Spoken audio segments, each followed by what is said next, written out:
తిరుమల శ్రీవారి ఆలయానికి భక్తులు పోటెత్తారు. తెలంగాణ, కర్ణాటక, తమిళనాడు నుంచి భారీ సంఖ్యలో తరలి వస్తున్నారు. ఇవాళ తమిళ నూతన సంవత్సరాది కావడంతో పెద్ద ఎత్తున తమిళనాడు నుంచి భక్తులు తిరుమలకు తరలి వస్తున్నారు. మరోవైపు ఏపీలో ఇంటర్ ఫలితాలు వెలువడడంతో పిల్లలతో కలిసి తల్లిదండ్రులు మొక్కులు తీర్చుకోవడానికి తిరుమలకు క్యూ కట్టారు. అటు అలిపిరి, ఇటు శ్రీవారి మెట్ల మార్గాలలో భక్తుల కోలాహలం కనిపిస్తోంది. దీంతో తిరుమల క్షేత్రం గోవింద నామస్మరణతో మారుమోగుతోంది.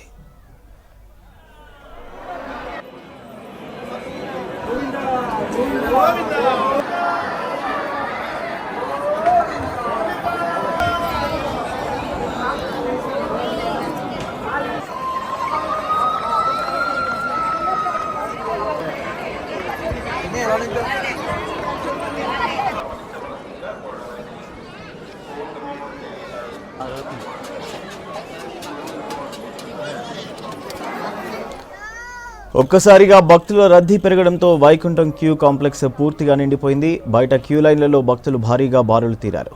క్యూ లైన్లో వేచి ఉన్న భక్తులకు టీటీడీ అన్నప్రసాదాలను శ్రీవారి సేవకుల ద్వారా అందిస్తోంది. ఎండలు పెరగడంతో భక్తులకు ఎలాంటి ఇబ్బంది కలగకుండా ప్రత్యేక ఏర్పాట్లు చేస్తోంది టీటీడీ. సర్వదర్శనానికి 30 గంటల సమయం పడుతోంది. ఇక టైం స్లాట్ కాలినడకన వచ్చే దివ్య దర్శనానికి 7 గంటల సమయం, ప్రత్యేక ప్రవేశ దర్శనానికి 5 గంటల సమయం పడుతోంది. మరో 2 రోజుల పాటు భక్తుల రద్దీ కొనసాగే అవకాశం ఉందని భావిస్తున్నారు టీటీడీ అధికారులు.